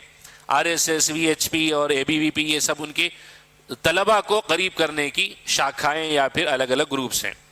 ABVP کا ماڈل ہے، اس کو تفصیل سے پڑھنا چاہیے، خیر اس حصے کا وقت ہو چلا ہے اس لیے میں اس کو آگے بڑھا رہا ہوں۔ ان کا ماننا یہ ہے کہ آج کے جو شہری ہیں وہ صرف آج کے شہری نہیں ہیں بلکہ یہ کل کے رہنما ہیں، اس لیے ان کو وہ کل کے رہنما کی طرح ہی ڈیل کرتے ہیں۔ کیمپس میں ان کی سرگرمیاں ہوتی ہیں۔ ABVP آپ نے نام بھی سنا ہوگا، اکھل بھارت یا ودیارتھی پریشد، یعنی ان کا مقصد ہی بچوں اور طلباء کے لیے ہے۔ انہوں نے بچوں کی فلاح و بہبود کے لیے بک بینکس قائم کر رکھے ہیں۔ روزگار بیورو انہوں نے قائم کر رکھا ہے، جو بچے پڑھے لکھے ہیں ان کو روزگار دلایا جائے۔ پرسنالٹی ڈیولپمنٹ کیمپس منعقد کرتے ہیں۔ غیر نصابی سرگرمیاں ہیں، کیمپس میں کھیلوں کے مقابلے ہوتے ہیں، موسیقی، پینٹنگ وغیرہ۔ اسی طرح کیمپس کی سرگرمیاں ہیں، اسٹوڈنٹ یونین الیکشنز ان کے پاس ہوتے ہیں، ڈسپلن ونگس ہیں ان کے پاس، اور جو بچے ایگریکلچر پڑھتے ہیں، دیہات کے رہنے والے، ان کے لیے ایگری ویژن قائم کیا گیا۔ میڈیکل کے بچوں کے لیے می ڈیویژن ہے، ریسرچ کے لیے شودھ گنگا ہے۔ یہ جو آخری لفظ آپ کو نظر آ رہا ہے شودھ گنگا، اس کے بارے میں ایک چیز آپ کو بتا دوں، جتنے ماسٹر لیول کی پڑھائی پڑھتے ہیں بچے، ماسٹرز میں جو بھی جاتے ہیں، تو ماسٹرز کے بچوں کو تحقیق کا مواد شودھ گنگا سے ملتا ہے۔ ہم نے بھی اپنے ماسٹرز میں، ہمارے اساتذہ نے یہی کہا کہ آپ کو مٹیریل چاہیے قانون میں تخصص کا، کرمنالوجی وغیرہ میں، تو آپ شودھ گنگا پر چلے جائیں، شودھ گنگا میں آپ کو سارا مٹیریل مل جائے گا۔ جتنے ایم کے جتنے پڑھائیاں ہوتی ہیں، ماسٹرز کی جتنی پڑھائیاں ہوتی ہیں، سب کا مٹیریل، ہر سبجیکٹ کا مٹیریل، جتنی تحقیقات، جتنی ریسرچ ہوتی ہیں، بچے جو اپنے ریسرچ پیش کرتے ہیں، ان سب کو شودھ گنگا پر جمع کر دیا گیا ہے ریسرچ کے لیے۔ جتنی انڈیا میں یونیورسٹیاں ہیں اس کے پڑھنے والے ماسٹرز کے بچے شودھ گنگا میں کبھی نہ کبھی وزٹ کرتے ہی ہیں، اور یہ شودھ گنگا قائم کی گئی ہے بچوں کو اپنے سے قریب کرنے کے لیے۔ یہ دوسرا حصہ ہمارا ذاتی تبدیلی کا ہے۔ یہ تو ہم نے چیلنجز سن لیے ہیں اور تقابلی مطالعہ بھی ہم نے سن لیا ہے۔ ذاتی تبدیلی کے دوران یہ 15 منٹ کا ہوگا انشاءاللہ۔ اب دیکھیے ذاتی تبدیلی ہمیں کیا کرنی چاہیے۔ عنوان مرکزی آپ کے ذہن میں ہے، عصری طلبہ اور طالبات سے ہمارے تعلق کا جو فاصلہ ہے اس کو کم کرنا ہے، وہ مرکزی عنوان تھا، کہیں مرکزی عنوان ذہن سے نہ نکل جائے۔ علماء کرام اور عصری تعلیم یافتہ نسل، یہ ہمارا مرکزی عنوان ہے۔ تو بدلتی نسل کے ساتھ سوچ تبدیل کرنے کی ضرورت ہے۔ ہر دور کی نسل مختلف ماحول میں پرورش پاتی ہے، مختلف ذرائع سے متاثر ہوتی ہے اور مختلف مسائل کا سامنا کرتی ہے۔ ان تین حقیقتوں میں سے کسی ایک حقیقت کا بھی ہم انکار نہیں کر سکتے ہیں۔ 2000 میں جو بچے موجود تھے، لوگ تھے، آج 2026 میں ان کے ماحول، ان کے علاقے، ذرائع وغیرہ سب تبدیل ہو گئے ہیں۔ اس لیے نوجوانوں کی رہنمائی کے لیے ان کی نفسیات کو سمجھنا ضروری ہے۔ یہ جو 2 اسکرین لگی ہوئی ہے نا ہمارے یہاں پر تربیت الفضلاء میں، یہ بھی نفسیات کو سامنے رکھ کر ہی لگائی گئی ہیں۔ یہ اسکرین پر اگر یہ اسکرین نہ ہوتے تو بہت سارے افراد کی توجہ بھی شاید منتشر ہو جاتی تھی۔ میں نے خود وہاں سے بیٹھ کر بھی دیکھا ہے، ہماری اپنی توجہ مقرر اتنی دور سے نظر نہیں آ رہا ہے، اسکرین نظر آ رہی ہے۔ تو آپ حضرات کی نفسیات کو ہی سامنے رکھ کر، سامعین کی نفسیات کو سامنے رکھ کر اسکرین لگائے گئے تاکہ سوچ منتشر نہ ہو جائے، بکھراؤ نہ بڑھ جائے اس میں۔ تو نوجوانوں کی رہنمائی کے لیے ان کی نفسیات کو سمجھنا ضروری ہے۔ پھر آج کے نوجوان بچے ڈیجیٹل دنیا سے متاثر ہیں، سوال کرنے کی عادت رکھتے ہیں اور دلیل اور وضاحت مانگتے ہیں۔ ایک جیسے ہمارے اکابر نے، نام میرے ذہن سے نکل گیا کن بزرگ حضرت نے یہ بات بیان کی تھی، انہوں نے بتایا بھی تھا انہی تربیتی نشستوں میں کہ ہمارے بچے پہلے صرف مسئلہ پوچھتے تھے نوجوان لوگ، اس کے بعد والی نسل آئی وہ مسئلے کا حوالہ پوچھنے لگے، ریفرنس، اور پھر آج کے نوجوان بچے ریفرنس کے ساتھ ساتھ لاجک پوچھتے ہیں، ان کو صرف حوالہ نہیں چاہیے، حوالے کے ساتھ ساتھ لاجک چاہیے. یعنی ایک مطلقہ عدت گزارے، پہلے لوگ وجہ پوچھتے تھے کہ بھی طلاق ہو گئی عورت کو، یہ شوہر کا انتقال ہو، کیا کرنا چاہیے؟ بیوہ کی عدت 4 مہینے 10 دن ہے اور مطلقہ کی عدت 3 مہینے یا جو بھی ان کا معاملہ ہے. اس کے بعد والے حوالے پوچھنے لگے. آج کے بچے لاجک پوچھتے ہیں کہ بھئی عدت کی کیا لاجک ہے، کس وجہ سے عدت رکھنا ضروری ہے. اب آپ ان کو اپنی کتابوں کے علوم سے اتنا مطمئن نہیں کر سکتے جب تک کہ اپنے علم میں اضافہ اس لیول کا ہونا نہ ہو جائے کہ آپ اپنے یا ہم اپنے معاملات کی کوئی لاجک اور مطمئن کرنے والی لاجک، یہ لاجک نہیں چل سکتی ہے آج کل کہ عورت عدت کیوں رکھے، بھئی اللہ کا حکم ہے رکھنا چاہیے. یہ لاجک نہیں ہے، یہ بچوں کے لیے انتہائی اللاجیکل چیز ہے. اب اللہ کا حکم ہے تو بچے کو بھی معلوم ہے، وہ بچہ اس کی لاجک پوچھنا چاہتا ہے. تو اس لیے ان کے ساتھ گفتگو کا انداز میں حکمت اور سمجھ کے ساتھ ہونا چاہیے. وہ تیز رفتار معلوماتی ماحول میں رہتے ہیں، ان کو آج کا جواب آج چاہیے. پہلے ہم لطیفہ سنتے تھے کہ ایک صاحب سے آ کر کسی نے پوچھا کہ ہمارے کنویں میں مرغی گر گئی ہے، کتنے ڈول نکالے جائیں. مولانا کو مسئلہ یاد نہیں تھا، انہوں نے اس کو بھیجا دیا کہ ٹھیک ہے بھائی جا کر دیکھ کر آؤ، وہ مر کر گری تھی، گر کر مری تھی وغیرہ وغیرہ. تو وہ جب تک دیکھ کر آئے تو انہوں نے کتاب میں مسئلہ دیکھ لیا، بحثی صبر میں. وہ آج کل کے بچوں کو اتنا صبر نہیں ہے، آپ جواب نہیں دیں گے، ہم جواب نہیں دیں گے، وہ جا کر انٹرنیٹ پر فوری تلاش کر لیتے ہیں، سامنے تلاش کر رہے ہیں. بھائی اب آپ کیا ساری تفصیلات آپ کو بتائی جائے، بچے سامنے چیٹ جی پی ٹی وغیرہ نکال کر سوال دیکھ رہے ہیں اور وہیں پر بتا رہے ہیں ارے ان تو ایسا بول رہا نا مفتی صاحب بول کے. تو بچوں کے اندر وہ صبر وغیرہ رہا ہی نہیں ہے. اسلام میں اصول بدلے بغیر اسلوب کیسے بدلا جائے، ہمیں اسلوب بدلنے کی ضرورت ہے. اصول تو وہی ہیں، اصول تو پرنسپلز ہیں، قرآن سنت پر مبنی ہیں، مستقل ہیں، غیر متغیر ہیں. لیکن اسلوب بدل سکتا ہے حالات کے مطابق، زمانے کے ساتھ بدلے گا. دعوت کا طریقہ بدل سکتا ہے، دین کے اصول بدل نہیں سکتے ہیں. تو سوالات سننے کے جو اصول میں نے آپ کو تذکرہ کیا تھا اس سے پہلے، سوالات سننے کے بھی کچھ اصول ہیں بچوں کے آج کل. ایک اصول یہ ہے کہ سوال کو گستاخی یا بدتمیزی نہ سمجھی جائے. سوال کرتے ہی مسکرانے کی عادت آپ ڈال لیجئے. سوال سنتے ہی معلوم نہیں ہے تو انسان کی نفسیات ایسی ہے کہ اگر ایسا خطرناک سوال آ گیا تو فوراً پیشانی پر بل پڑ جاتے ہیں. بچے کو یہ سمجھ میں نہیں آتا ہے کہ ہماری پیشانی پر بر ہمارے جواب نہ معلوم ہونے کی وجہ سے پڑا ہے. وہ بیچارے یہ سمجھتے ہیں کہ ہماری پیشانی پر بل ان کے سوال کرنے کی وجہ سے پڑا ہے. تو اسی لیے ہمیشہ مسکرانے کی عادت رکھی جائے، سوال کو گستاخی یا بدتمیزی نہ سمجھا جائے. پھر سوال کرنے والے کی حوصلہ افزائی بھی کی جائے. ماشاء اللہ آپ کو یہ سوال آیا ہے، بہت اچھا سوال ہے، یہ سوال آپ کے دیندار ہونے کی دلیل ہے. شیطان بچے اسی درخت پر پتھر مارتے ہیں جس میں پھل ہوتا ہے، شیطان اسی پر وار کرتا ہے جس کے پاس ایمان اور علم ہوتا ہے. بس ہو گیا، جواب دینے کی ضرورت نہیں ہے اس کے بعد. تو بچے اسی میں خوش بھی ہو جائیں گے انشاءاللہ. تو سوال کرنے کی حوصلہ افزائی کی جائے، سوال کو مکمل توجہ سے بھی سنا جائے. آدھے سوال کے بعد جواب گوگل پر تلاش کرنا بند کر دیجئے. سوال آدھا ہوا اور جواب کی تلاش میں آپ چلے جائیں گے تو بچے یہ سمجھیں گے کہ توجہ سے نہیں سن رہے. یونیورسٹیوں کا ماحول بہت خطرناک ہے. خطرناک کا مطلب یہ ہے کہ وہاں پر اتنا بچوں کے سوالات کو رسپیکٹ دی جاتی ہے، بلکہ ان کو ایسے کیا جاتا ہے، اچھے سوال کرنے پر کلاس کے سامنے کھڑا کیا جاتا ہے کہ دیکھو اس بچے نے اتنا شاندار سوال کیا ہے جو مجھے بھی نہیں معلوم ہے. وہ خود سامنے اعتراف کرتے ہیں. لیکن ہمارے پاس اگر سوال توجہ سے مکمل نہ سنا جائے تو بچے پھر دوبارہ سوال بھی نہیں کریں گے. چوتھا اصول ہے سوال کرنے کی والے کی نیت پر شک نہ کیا جائے. نیت پر شک تو بالکل بھی نہیں کرنی چاہیے، اور سوال کرنے والے کی نیت پر شک تو ہرگز بھی نہ ہو. ذہن میں یہ خیالات نہ ہو کہ سوال سننے کے بعد کہا بھائی کس کے ساتھ بیٹھ رہے ہیں آپ آج کل، شکیلیوں کے ساتھ تو نہیں بیٹھ رہے ہیں آج کل آپ، نہیں آپ کے سوال سے سمجھ میں آ رہا، اب ختم ہو گیا. اس کے بعد تو وہ سوال کیوں کریں گے آپ سے، آپ ان کو شکیلیوں کے ساتھ لے کے جوڑ دیے. تو سوال کرنے والے کی نیت پر شک نہ کیا جائے، اور بھی ذہن کے گھوڑے نہ دوڑائے جائیں، بلکہ سوال اچھے سے سنا جائے.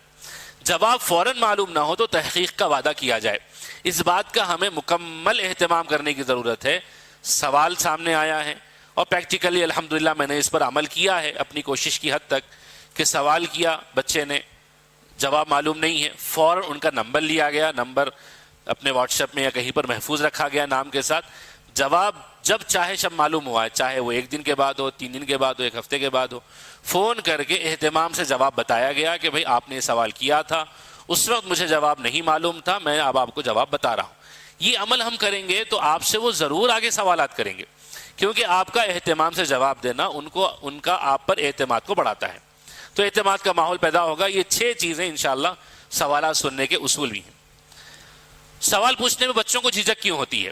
ایک تو سوال کو ایمان کی کمزوری سمجھا جاتا ہے، ہمارے پاس عام رجحان تھا، یا بھی ڈانٹ یا تنقید کا بھی خوف ہوتا ہے، مذاق اڑائے جانے کا خدشہ ہوتا ہے، بچے کچھ قریب ہو جائیں تو پھر بے تکلفی کا ماحول بھی ہوتا ہے، سوال کا مذاق نہ اڑ جائے، پھر سوال کرنے کے لیے بچوں کے پاس مناسب ماحول بھی نہیں ہوتا ہے۔ بعض بچے تنہائی میں سوال کرنا چاہتے ہیں، حالانکہ ان کا سوال تنہائی والا نہیں ہے، وہ سوال کریں گے دوستوں کو معلوم ہوگا، لیکن بچے اکیلے میں سوال کرنا چاہتے ہیں، تو نوجوان سوالات کے جواب سوشل میڈیا غیر مستند حلقوں سے تلاش کرتے ہیں۔ سوالات سننے کے عملی طریقے کیا ہو سکتے ہیں؟ نشست کے اخیر میں اوپن سوال و جواب ہو، اس کا بھی الحمدللہ میں اہتمام کر رہا ہوں، کچھ زیادہ بڑے پیمانے پر نہیں، لیکن عوامی نشستیں اگر ہوں تو کوشش کی جائے کہ آپ 2-4 منٹ سوال جواب کے لیے رکھیں۔ اگر بچے سوال نہ بھی کریں تب بھی کوشش ہو کہ بھئی کسی سے کوئی سوال ہے، پوچھنا چاہتے ہیں پوچھ سکتے ہیں، اور آپ کے سوالات سے میرے علم میں اضافہ ہوگا۔ آپ کا سوال آپ کی کم علمی کی علامت نہیں ہے، بلکہ آپ کا سوال مجھے یہ موقع دے گا کہ میں تحقیق کی اور راہیں اور راستے تلاش کروں۔ تو ہر نشست کے آخر میں کوشش کیجئے سوال جواب کا حلقہ ہو، بلکہ جمعے کی تقریر میں بھی اعلان کریے کہ تقریر کے تعلق سے اگر کسی کو سوال جواب کرنا ہو تو نماز کے بعد آپ مجھ سے حی علی الصلاۃ یا حی فلاح، یہ دروازے کے پاس میں بیٹھا ہوا ہوں گا 2-4 منٹ، اور آپ اہتمام سے بیٹھیں گے بھی، ہم اہتمام سے بیٹھیں گے، تو آئندہ پھر لوگوں کو معلوم ہوگا کہ بھئی یہ سوال کرنا چاہے تو کر سکتے ہیں۔ ہوتا یہ کہ ہمارے جمعے کے تعلق سے بھی بہت سارے سوالات لوگوں کے ذہن میں آتے ہیں، لیکن وہ ان کو موقع نہیں ملتا ہے۔ طلباء کے ساتھ چھوٹے مکالماتی حلقے قائم کریں، جو بچے اسکولوں میں پڑھتے ہیں، کالج میں پڑھتے ہیں۔ گمنام سوالات کا طریقہ، جیسے کوئی باکس رکھ دیا جائے یا چٹیاں ان کو دے دی جائیں کہ بھئی آپ نام کے بغیر سوال لکھ کے دے دو۔ آن لائن سوالات کا نظم ہو، تعلیمی اداروں میں انٹریکٹیو نشستیں ہوں۔ کئی نوجوان ایسے سوالات پوچھنا چاہتے ہیں جو کھل کر نہیں پوچھ سکتے ہیں، اس کے لیے سوال لکھ کر دینا، اس سوال کا باکس بنانا کہ بھئی اپنی اپنی چٹیاں ابھی اب ڈبے میں ڈال دو، کس کا سوال ہے کیا ہے معلوم نہیں ہوگا، ہم اس کے بعد سب کے جواب دے دیں گے۔ آن لائن فارم بھی آپ اپنے گروپ بنا کر محلے کے علاقے کے بچوں کو دے سکتے ہیں، اس سے وہ سوال بھی سامنے آ جاتے ہیں جو عام طور پر چھپے رہتے ہیں۔ بچوں کا گروپ بنا کر 10 15 20 جو نوجوان بچے ہیں عصری تعلیمی اداروں میں تعلیم حاصل کر رہے ہیں، آپ ان کے ساتھ واٹس ایپ گروپ بنا کر گوگل کا فارم بھی شیئر کر سکتے ہیں تاکہ وہ سوالات بھیجیں، اس کے ذریعے سے بھی بہت سارے سوالات سامنے آ جاتے ہیں۔ نوجوانوں کے سوالات یونیورسٹی، مباحث، سوشل میڈیا وغیرہ وغیرہ سے پیدا ہوتے ہیں۔ مکالمہ نہ کہ مخاطبہ، یہ بھی ہمارے اندر بہت کمی ہے کہ ہماری جتنی تقریریں ہوتی ہیں وہ مونولوگ ہیں، جیسے یہ بھی ایک مونولوگ ہے۔ یہ مونولوگ اس لیے ہے کہ صرف میں بول رہا ہوں، آپ حضرات سن رہے ہیں۔ ڈائلاگ کا مطلب ہوتا ہے 2 طرفہ گفتگو، جیسے بہت سارے حضرات کرتے بھی ہیں جن کو اس کی عادت ہو گئی۔ پہلے تھوڑا تکلف ہوتا ہے کہ بات چیت ایسی کی جائے جس میں سامعین کو بھی اپنی گفتگو میں شامل کیا جائے، لیکن یہ بہت اچھا طریقہ ہے۔ یہ کرنے کی وجہ سے جو قربت سامعین کے ساتھ پیدا ہوتی ہے اس کا اندازہ اس طریقے کے بعد ہی آپ لگا سکتے ہیں۔ مونولوگ نہ ہو، ہمیں مونولوگ کی عادت ہے، ڈائلاگ کی عادت ڈالنا چاہیے، 2 طرفہ گفتگو ہو، سوال و جواب ہو، باہمی آپ سمجھیں۔ جیسے آپ نے مقررین کو دیکھا ہوگا کہ وہ شرکاء سے دہراتے بھی رہتے ہیں کہ میں نے کیا کہا ہے، میں نے کیا کہا وغیرہ۔ عصری تعلیم یافتہ نوجوان عام طور سے مکالمے کو زیادہ پسند کرتے ہیں۔ اپنی نشستوں کے اخیر میں سوال جواب کا سیشن ضرور رکھیں، اور سوال سننا بھی دعوت کا حصہ ہے۔ یہ دوسرا حصہ ہمارا مکمل ہوا۔ یہ ذاتی تیاری کے تعلق سے تھا، یعنی نوجوانوں کو، عصری طلباء اور طالبات وغیرہ کو اپنے سے قریب کرنے کے لیے ذاتی تیاری آپ کو کیا کرنی چاہیے، وہ کچھ چیزیں آپ کے سامنے رکھی گئی۔ تیسرا حصہ لائے عمل، میدانی عمل، کہ ابھی کرنا کیا ہے۔ اس کا دورانیہ 25 منٹ کا ہے، لیکن 15 منٹ میں انشاءاللہ یہ مکمل بھی ہو جائے گا۔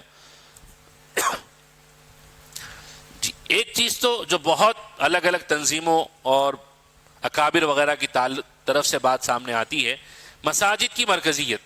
یہ مساجد، جیسے علی میاں ندوی رحمۃ اللہ علیہ کا قول مشہور بھی ہے، معروف بھی ہے کہ جتنی باطل طاقتیں ہیں، ایمان مخالف طاقتیں ہیں، سب سے اخیر میں جہاں پر پہنچیں گے وہ مسجدیں ہوں گی. مسجدوں کے علاوہ وہ مدرسوں وغیرہ میں بھی پہنچ گئے ہیں, مسجدوں پہ ہی باقی ہیں. مسجد صرف نماز کی جگہ نہیں بلکہ تربیت کا مرکز ہے, فکری رہنمائی کا مرکز ہے. یہ نوجوانوں کی نشستگاہ بن سکتی ہے. مسجدوں کو نوجوانوں کے لیے پورا کھلا اور پرکشش ماحول کا بنانا ضروری ہے. بھئی یہ بڑی بات تو میں نہیں کہہ سکتا, لیکن میں نے نقل کر لی ہے. آپ حضرات بولنے والے کو مت دیکھیے, صرف اس سلائیڈ کی حد تک. عوام سے پہلے علماء کو مسجد سے جڑنا چاہیے. یہ بھی بڑی تلخ اور کڑوی حقیقت ہے کہ ہم زیادہ اپنی مسجد سے جڑتے نہیں ہیں. ہمارے اپنے آزار ہیں, ہماری اپنی مصروفیات ہیں, ہمارے اپنے معاملات ہیں. اچھا, غیر امام مسجد کو نشستگاہ بناتا ہی نہیں ہے. بھئی میری مسجد نہیں ہے. میں نے بعض حضرات کو دیکھا ہے کہ وہ اپنے محلے کی مسجد میں عالم ہے, نماز جا کر نہیں پڑھتے ہیں, کیونکہ بھئی وہ میں کسی اور جگہ پر پڑھ لوں گا, وہ فلاں مفتی صاحب کی فلاں مولانا کی مسجد ہے. تو جو مسجد کا امام نہیں ہے وہ اس مسجد کو اپنا مرکز یا اپنی نشستگاہ تو بنا ہی نہیں سکتا. پریکٹیکلی امپاسبل ہے. پریکٹیکلی امپاسبل اس لیے کہ سب سے پہلے ڈر وہ امام صاحب کو لگے گا کیونکہ یہ میری کرسی کھا لیں گے, کیونکہ میں وقت نہیں دے رہا ہوں, کیونکہ عصر مغرب کے بعد میرا مکتب ہے. یہ بیٹھ رہے ہیں, صدر صاحب کو یہ پسند آ گئے, شادی شدہ ہیں تو اپنے گھر کے داماد تو نہیں بنا سکتے لیکن میرا مصلی دے دیں گے. تو جس کی وجہ سے اب وہ بھی برداشت نہیں کریں گے کسی غیر امام کو مسجد مرکز بنائے بیٹھے. اب مسجد محلے میں ایک ہے اور باصلاحیت علماء 10 ہیں, اور ہم بول رہے ہیں کہ مسجد کو مرکز بنایا جائے. ہم کیا, ہمارے اکابر بول رہے ہیں مسجد کو مرکز بنایا جائے, وہ امام صاحب مصروف ہیں. اب اس کا کیا حل نکالا جائے گا بھائی؟ یہ پورا وہ فلسفے کے حل دور کی طرح گھوم رہا ہے اس میں کہ مسجد کو مرکز بنانا ہے, امام صاحب کے پاس وقت کم ہے, باقی 9 علماء بیٹھ نہیں سکتے, تو پھر اس مسجد کو مرکز کیسا بنایا جائے؟ امام صاحب وقت دیں. پھر امام صاحب تو مصروف ہیں, تو یہ 9 لوگ مسجد میں جا کر بیٹھے جو باصلاحیت ہے, لیکن یہ بیٹھ نہیں سکتے کیونکہ یہ وہاں کے امام نہیں ہیں, تو مسجد کے امام صاحب کو بٹھایا جائے. لیکن امام صاحب تو مصروف ہیں, تو پھر 9 علماء کو استعمال کیا جائے, پھر 9 علماء مسجد کے امام صاحب. یہ دور ہے وہ جو چلتے رہتا ہے, ختم نہیں ہوتا ہے.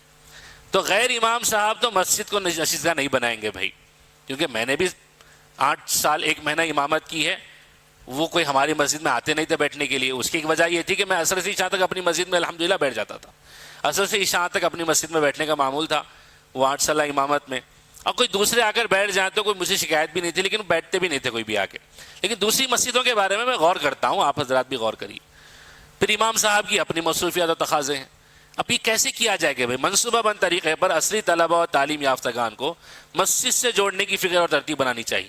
پڑوسی ملک کے عالم دین ہیں, ان کا بیان میں سن رہا تھا, تو انہوں نے کہا یہ کہ علماء کی نشست تھی, مسجد کو مرکز بنانے کے تعلق سے انہوں نے شروعات ہی اس بات سے کی.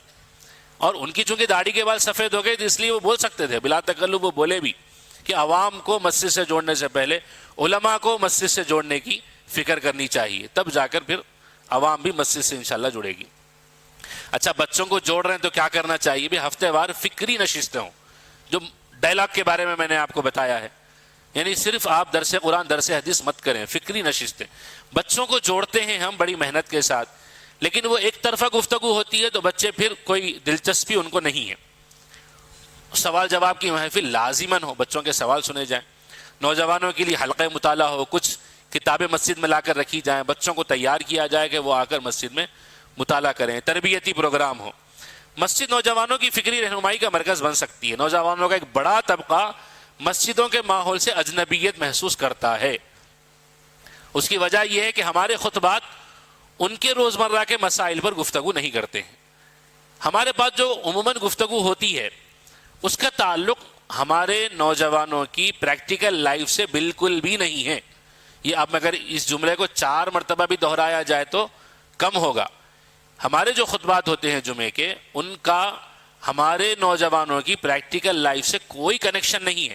چاہے آپ کتنی بھی اچھی تقریر کرتے ہیں, ہم کتنی بھی اچھی تقریر کرتے ہیں, بچوں کی پریکٹیکل لائف, ہمارے عصری تعلیم حاصل کر رہے نوجوانوں کی پریکٹیکل لائف کو ہماری جمعے کی تقریر کوئی کنیکٹ نہیں کرتی ہے.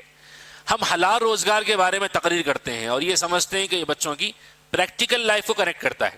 یہ پریکٹیکل لائف کو کنیکٹ نہیں کرتا ہے. ان کی ذاتی زندگی سے حلال روزگار کے فضائل کا کوئی تعلق نہیں ہے. روزگار حاصل کیسے کیا جائے, نوکری کیسے تلاش کی جائے, نوکری تلاش کرنے کے کیا وظیفے, کیا عملی طریقے ہو سکتے ہیں, انٹرویو کیسے فیس کیا جائے, کمپنی کیسے تلاش کی جائے, اپنے مضمون کے تعلق سے کون سی نوکری آپ کر سکتے ہیں. ہاں, یہ کچھ چیزیں آڈ لگیں گی، اجنبی لگیں گی، خاص طور سے ان لوگوں کے لیے جو کرسیوں پہ بیٹھ کر نماز پڑھتے ہیں، جو ایک خاص قسم کی خطبہ سنتے ہوئے بوڑھے ہو گئے، وہ بولیں گے بھی کہ بھئی یہ کیا آپ نوکریوں کے بارے میں، کیا آپ ان چیزوں کے بارے میں گفتگو کریں، لیکن کم سے کم 6 جمعوں میں سے ایک جمعہ، کم سے کم 8 جمعوں میں سے ایک جمعہ بچوں میں بات چلے گی کہ بھئی میں ایک جمعہ اس مسجد میں چلا گیا تھا اور وہاں پر نوکری حاصل کرنے کے طریقوں پر بات چل رہی تھی، تو وہ کچھ اور بچوں کو لے کر آئے گا.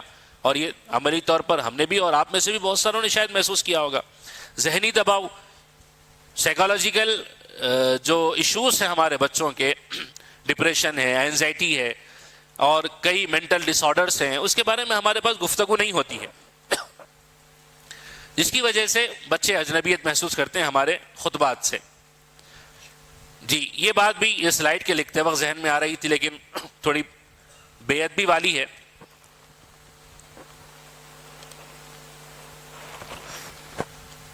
تھوڑی بے ادبی والی ہے تو برداشت کر لیجیے آپ حضرات. کہ کاروبار کرنے کا ذہن چلتا ہے نا ہم میں سے بہت سارے علماء حضرات کا. بہت اچھا یہ ہے کہ کسی کالج کے قریب چائے کی دکان لگا لی جائے، کیونکہ بچے چائے کی دکان پہ ضرور آ کے بیٹھیں گے. مولانا صاحب چائے کی دکان چلائیں گے تو کتنا ان کو اچھی چیزیں مل جائیں گی، 2 چیزیں مل جائیں گی، ہمارا کاروبار بھی چلے گا. میں کوئی تشکیل نہیں کر رہا ہوں بھائی، ایک راستہ، ایک طریقہ سامنے رکھ رہا ہوں. اصل تو مدرسہ اور مسجد کی خدمت ہے. اب میرے مسکرانے سے اس بات کا غلط مطلب مت نکالیے. تو یونیورسٹی کے قریب کافی شاپ، یہ اچھا طریقہ ہے کہ لائبریری جیسا ایک مرکز آپ قائم کریں جو مسجد نہ ہو لیکن وہاں اسلامی ماحول. اور اگر آپ پارٹ ٹائم تجارت آپ کرنا چاہتے ہیں، عصر سے لے کر 11 بجے تک کی کوئی چائے کی دکان لگانا چاہتے ہیں، کوئی مذائقے کوئی خرابی والی بات نہیں ہے. اگر آپ کنونس کریں، دن بھر آپ جو خدمات آپ کر رہے ہیں ہماری دینی خدمات، وہ کرتے ہوئے بھی اگر آپ اپنی نگرانی میں، میں یہ نہیں کہہ رہا کہ آپ چائے کے چولہے پر کھڑے ہو جائیں، اس میں آپ چمچہ ہلاتے رہیں، شکر ملاتے رہیں، اپنی نگرانی میں ایک چائے کی دکان آپ قائم کریں. ہم قائم کر سکتے ہیں، اس میں کوئی خرابی والی بات نہیں ہے. آپ کو بس ایک اچھا چائے بنانے والا چاہیے اور چائے کے کاروبار والی چیزیں ہیں. آپ وہاں پر نگرانی کریں، کاؤنٹر پر بیٹھیں، کسی اور طرف آنے والوں سے آپ کچھ اچھی گفتگو کریں، آمدنی بھی آپ کی ہو جائے گی، کاروبار بھی چلے گا. جو بچے چائے سے ہی قریب ہوتے ہیں وہ چائے سے قریب ہو جائیں گے. نیشنل ڈرنک کہا جاتا ہے چائے کو ہماری انڈیا میں. پانی کم پیا جاتا ہے، چائے زیادہ پی جاتی ہے. کتنے زیادہ فائدے ہم اٹھا سکتے ہیں. تو اسکول اور کالج کے بچوں سینئر طلبہ کو بطور داعی تیار کریں. جماعت کے کبھی یہی ذہن ہے ہماری تبلیغی جماعت کا، وہ تشکیل کر کے لے کر جاتے ہیں، پھر وہ بچے تیار ہوتے ہیں، پھر وہ گرما کی چھٹیوں میں اور بچوں کو تشکیل کرتے ہیں، تیار کرتے ہیں. اس قسم کا ماحول آپ بھی جمع کر سکتے ہیں. یہ طلبہ اپنے ساتھیوں کو دین کے قریب لائیں گے، کیونکہ ہم عمر کی بات زیادہ اثر رکھتی ہے انسانی نفسیات کے اعتبار سے. اسی طرح اصلی تعلیمی اداروں تک آپ کی رسائی ہونی چاہیے. کالج یونیورسٹیوں میں جائیں، طلبہ کے ساتھ مکالمہ کریں. بھئی مکالمہ کریں، تقریر کی کوئی ضرورت نہیں ہے یہاں پر. مکالمہ کریں، بچوں سے بات چیت کریں. فکری نشستیں اسکولوں میں منعقد کریں. ٹکراؤ نہیں بلکہ اسکولوں کے ساتھ تعاون کا راستہ اختیار کیا جائے. تعلیمی معاونت بھی آپ کر سکتے ہیں. ایوننگ ٹیوشن سینٹر ہے. اسکول قائم کرنا ایک اپنی جگہ پر بہت بڑا چیلنج ہے، اور اسکول قائم کرنے میں ہمیں اپنی جو خدمات ہیں اس کو بھی چھوڑنا پڑے گا. بچوں کو قریب کرنے کے لیے ایوننگ ٹیوشن سینٹر بہت اچھی شکل ہے. بچے اسکول کی طلبہ کے لیے تعلیمی مدد بھی ہو جائے گی. بچے کوئی میتھمیٹکس میں کمزور ہیں، آپ کو کچھ کرنا نہیں ہے. اب یہ بات جب آتی ہے تو بہت سارے علماء کہنا یہ ہوتا ہے کہ ہمیں انگریزی نہیں آتی، ہمیں میتھمیٹکس نہیں آتی. ہمیں سیکھنے کی ضرورت بھی نہیں. آپ کسی اچھے میتھس کے ٹیچر کو پکڑیے. ایک جگہ آپ کو چاہیے، آپ اپنی نگرانی میں اعلان کر لیجئے. وہی چائے کی دکان والی شکل ہے، لیکن وہاں پر آپ کاروبار کر رہے ہیں، یہاں پر آپ بچوں کو تعلیم میں مدد کر رہے ہیں. آپ کسی اچھے میتھس کے ٹیوٹر کو پکڑیں گے، انگلش کے ٹیوٹر کو پکڑیں گے، اعلان کریں گے کہ بھئی کسی کو انگلش مضبوط کرنا چاہتے ہیں آپ ہمارے پاس آ جائیے. آپ کی نگرانی میں وہاں پر ایک ایوننگ ٹیوشن سینٹر چلے گا. آپ ایک مضمون سے بھی شروع کر سکتے ہیں، اپنے دیوان خانے میں یا اپنے ہال میں، کسی بھی جگہ پر اپنے گھر میں آپ شروع کر دیجیے. کسی میتھمیٹکس پڑھانے والے کو، انگلش پڑھانے والے کو اپنا جذبہ آپ کے سامنے رکھیں گے، وہ کم فیس پر بھی تیار ہو جائیں گے. امتحانی پروگرام کی تیاری میں بھی آپ تعاون کر سکتے ہیں. بورڈ کے امتحانات ہوتے ہیں بچوں کے، 10th کے، 12th کے. آپ اس وقت بورڈ کے امتحانات کی تیاری کا عنوان رکھیں، پڑھانے والوں کو جمع کریں. بچے خود بخود آئیں گے. سرپرست چاہ رہے ہیں کہ ہمارے بچے کہیں پر جا کر پڑھیں. پھر نائٹ آؤٹ کرنے جاتے ہیں اپنے بچوں کے ساتھ، اپنے طلبہ ساتھیوں کے ساتھ جا کر پڑھتے ہیں. پڑھائی بالکل بھی نہیں ہوتی ہے.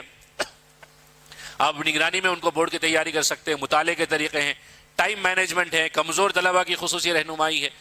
آپ یہاں پر دین نہیں دے رہے ہیں، لیکن آپ ان کو اپنے آپ سے قریب کر رہے ہیں.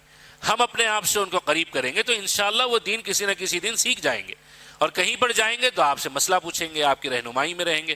آپ میں سے کتنے ایسے ہوں گے جن کو امریکہ سے بچوں کے فون آتے ہیں کہ یہاں پر میں نوکری کروں نہیں کروں، یہاں پر خنزیر کا گوشت بک رہا ہے ہوٹل میں، اور آپ بھول گئے اس کو، لیکن وہ امریکہ جا کر آپ کو فون کر رہا ہے کہ یہاں پر خنزیر کا گوشت بک رہا ہے، میں یہاں پر نوکری کر سکتا ہوں نہیں کر سکتا ہوں، یہاں پر میں نے شراب دیکھی ہے فریج میں نوکری کر سکتا ہوں نہیں کر سکتا ہوں۔ آپ میں سے کتنوں کو ایسے فون آئیں گے؟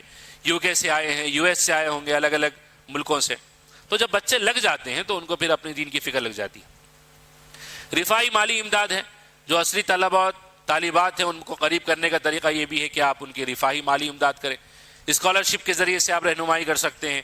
چندہ صرف مدرسوں اور دوسرے کاموں کے لیے ہی جمع نہ کیا جائے، بلکہ پہلے مرحلے میں 10 غریب بچوں کی اسکول فیس کے لیے تعاون جمع کریں۔ لوگ دینے کے لیے تیار ہیں اور آپ دیں گے بچوں کو، غریب بچوں کو بلا کر، وہ 10 بچے ہم سے قریب ہو جائیں گے اور پھر رابطے میں بھی رہیں گے، کہیں پر بھی جائیں گے تو رہنمائی بھی حاصل کرتے رہیں گے۔ تعلیمی وظائف کے بارے میں اب یہ تعاون لے کر ان کو دینا مشکل لگ رہا ہے، دوسرا طریقہ یہ ہے کہ جو اسکالرشپ گورنمنٹ سے ملتی ہے اس کی رہنمائی کریں۔ اسی طرح مستحق طلبہ کو تعلیمی وظائف ہیں، فیس اور کتابوں کے ذریعے مالی امداد ہے، ہاسٹل یا رہائش میں تعاون ہے۔ اس سلائیڈ کے لکھتے وقت میں یہ بات بھی بہت دل میں آ رہی تھی کہ ہمارے علاقوں میں بچوں کا ہاسٹل ہونا چاہیے جس میں کوئی تعلیم کچھ نہیں ہے، اور یہ بات ہمارے اکابر نے بھی، کئی اکابر نے بھی ذکر کی ہے الگ الگ موقعوں پر کہ ہماری نگرانی میں بچوں کے ہاسٹلز قائم کیے جائیں، جو جیسے حیدرآباد میں بہت اس کی ضرورت بھی پڑتی ہے، الگ الگ علاقوں میں بھی، کہ بچے گاؤں دیہات سے آ کر پڑھتے ہیں تو غیر مسلموں کے ہاسٹل میں رہتے ہیں۔ ہاسٹل کسی مذہب کا نہیں ہے، ہاسٹل ایک عمارت ہے جہاں پر لوگ کرایہ دے کر رہتے ہیں، لیکن آپ کا اپنا ہاسٹل ہوگا، چاہے وہ طلبہ کا ہو، طالبات کا ہو، تو ایک ساتھ آپ کو 100 150 200 500 بچے مل جائیں گے، کرایہ بھی مل جائے گا۔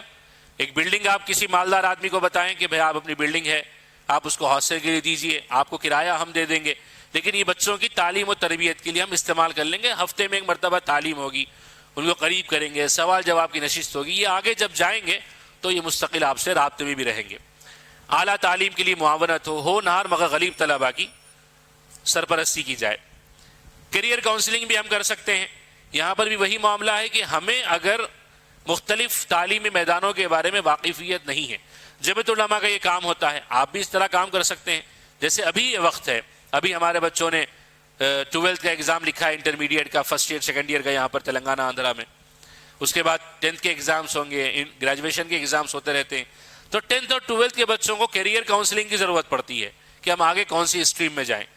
وہ آئیں گے تو دیکھیں گے کہ بھائی علماء ہیں جو ہماری کیریئر کے بارے میں فکر کر رہے ہیں، یہ بھی ایک طریقہ ہے ان کو اپنے سے قریب کرنے کا۔ تعلیمی راستوں کی وضاحت ہے کہ آپ کس فیلڈ کو چوز کر سکتے ہیں، پروفیشنل گائیڈنس ہے، ڈاکٹر بننے، انجینئر بننے، وکیل بننے کے بارے میں تجربات ہیں، ماہرین کے لیکچرز آپ دے سکتے ہیں۔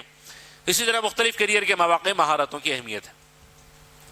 شخصیت سازی ہے، ہمارے بچے لیڈر بننے کے قابلیت میں، ہر مسلمان ہے اپنے اندر فطری صلاحیتیں لے کر پیدا ہوتا ہے، قیادت کی صلاحیتیں لے کر ہمارے نوجوان پیدا ہوتے ہیں۔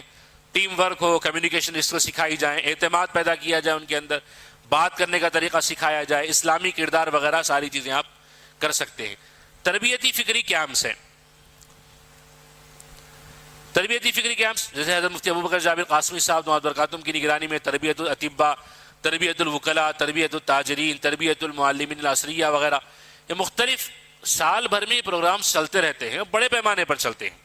یہ کیمپس آپ سیکھ کر اور یہاں پر آئیں گے، دیکھیں گے تو خود اپنے علاقوں میں آپ قائم کر سکتے ہیں۔ بڑے پیمانے کی ضرورت نہیں ہے، پہلے مرحلے میں 10 ڈاکٹرز آ جائیں، پہلے مرحلے میں 10 ایڈوکیٹس آ جائیں، پہلے مرحلے میں 10 بزنس مین آ جائیں، پہلے مرحلے میں 10 ٹیچرز آ جائیں، تب بھی کامیاب ہیں۔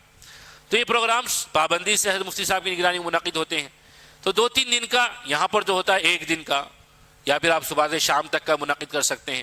اس میں دونوں قسم کے عناوین رکھے جائیں، ایک تو دینی اور اخلاقی تربیت کے بھی عناوین ہو، پیشے کی مہارت اور ان کے پیشے کا دین بھی بتایا جائے۔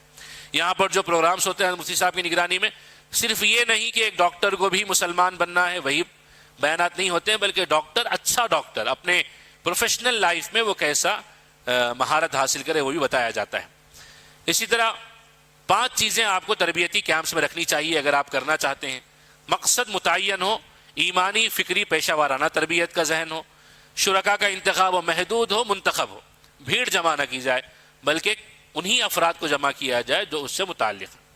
پروگرام کا نصاب پہلے سے طے ہو، اسی تربیت الفضلاء کے بارے میں نے شروع میں عرض کیا 5-6 مہینے پہلے متکلمین طے ہوتے ہیں، 5-6 مہینے پہلے عناوین دیے جاتے ہیں، 15-20 دن پہلے ان سے لکھ کر سب منگوا لیا جاتا ہے۔ تو یہ پروگرام کا نصاب، عناوین، مقرری متعین ہو، فکری لیکچرز ہوں، سرسری کوئی بات نہ ہو، کوئی ہلکے پن کی بات نہ ہو، بغیر حوالے کے بات نہ ہو، بغیر گہرائی کے بات نہ ہو، ان کو جمع کیا جائے تو گروپ ڈسکشن بھی ہو، ان کے ساتھ آپ بیٹھیں، علاقے کے علماء کو جمع کر لیں، اہم موضوعات رکھے جائیں، ایمان اور عقیدہ، جدید فکری چیلنجز اور ان کے پیشے کا دین۔ گہرائی میں نہ جائیں، وہ ان کو دلچسپی پیدا ہوگی تو خود سیکھ لیں گے۔ فالو اپ بھی ہو، یعنی آپ جمع کریں گے تو اس کے بعد ماہانہ نشستیں ہوں، آن لائن گروپس ہوں، جیسے حضرت مفتی صاحب دامت برکاتہم کے پاس 2024 2023 میں اور اس کے بعد بھی ڈاکٹرز کا جو اجلاس وغیرہ ہوا، اس کے گروپس ابھی بھی بنے ہوئے ہیں، ہر سال یہ گروپس بنتے ہیں اور ہر سال ان کے ساتھ برابر فالو اپ میں رہا جاتا ہے، ان کے ساتھ چیزیں شیئر کی جاتی رہتی ہیں۔ خیر، حاصل گفتگو خلاصہ نشست ہے، نوجوان کسی بھی قوم کا قیمتی سرمایہ ہوتے ہیں، انہی کے ہاتھوں مستقبل کی تعمیر ہوتی ہے، اور موجودہ دور میں عصری تعلیم یافتہ نوجوانوں کو مختلف فکری اور ایمانی چیلنجز سے سامنا ہے، اس لیے ان کی صحیح رہنمائی نہایت ضروری ہے۔ علماء اکرام اگر حکمت، مکالمہ اور عملی پروگراموں کے ذریعے نوجوانوں کے قریب آئیں تو ان کے سوالات کا اطمینان بخش جواب دیا جا سکتا ہے۔ اسی طرح نئی نسل دین، علم اور کردار کے ساتھ معاشرے کی مثبت قیادت کے لیے تیار ہو سکتی ہے۔ بہت ساری باتیں اس پریزنٹیشن میں آئی ہیں، ایک عنوان چھوٹ گیا ہے کہ طالبات کے ساتھ کیا معاملہ ہو، کیسے ان کو قریب کیا جائے، چونکہ اس پریزنٹیشن میں نے اس کا تذکرہ نہیں کیا کیونکہ وہ چیز سامنے آئی بھی نہیں کہ کیسے کیا جائے، لیکن اچھا یہ ہوا کہ حضرت مولانا غیاث احمد رشادی صاحب دامت برکاتہم کی گفتگو پہلے ہو گئی، اور اسی کے بارے میں میں سمجھتا ہوں کہ آپ وہ پورا حصہ طالبات کے سلسلے میں آپ جوڑ لیجئے، وہ جو آدھا گھنٹہ بیان ہوا ہے، یعنی اپنے گھر کی خواتین کے ساتھ آپ طالبات کے لیے ان سارے میدانوں میں کام کر سکتے ہیں۔ جو باتیں سامنے آئی ہیں علماء کے لیے کہ بچوں کو قریب کرنا ہے، مکالمہ ہے، ڈائلاگ ہو، مونولاگ نہ ہو، ان کے ساتھ فقہی نشستیں ہوں، سوال جواب ہو۔ خیر، یہ 1 گھنٹے کا پورا پریزنٹیشن آپ طالبات کے لیے اپنے گھر والیوں کے ساتھ جوڑ لیجئے تو آپ کو وہ دوسرا حصہ بھی انشاءاللہ مکمل ہو جائے گا۔ ان کے ساتھ جو فیمنزم وغیرہ کے چیلنجز ہیں اس کے بارے میں بھی آپ سمجھ سکتے ہیں۔ اس سلسلے میں اگر کچھ سوال ہو، جیسا کہ میں نے عرض کیا ہے کہ سوال جواب کا ہونا چاہیے، تو آپ کے سوالات سے کچھ سیکھنے کی راہیں میرے سامنے بھی کھلیں گی۔ کل شام تک ہم بھی یہیں پر رہیں گے تو آپ حضرات کے ساتھ سیکھنے اور سمجھنے میں انشاءاللہ مجھے بڑا فائدہ ہوگا۔ السلام علیکم ورحمۃ اللہ۔ إذ اعتزلتموهم وما يعبدون إلا الله فأووا إلى الكهف ينشر لكم ربكم من رحمته ويهيئ لكم من أمركم مرفقا فأووا إلى الكهف ينشر لكم ربكم من رحمته ويهيئ لكم من أمركم مرفقا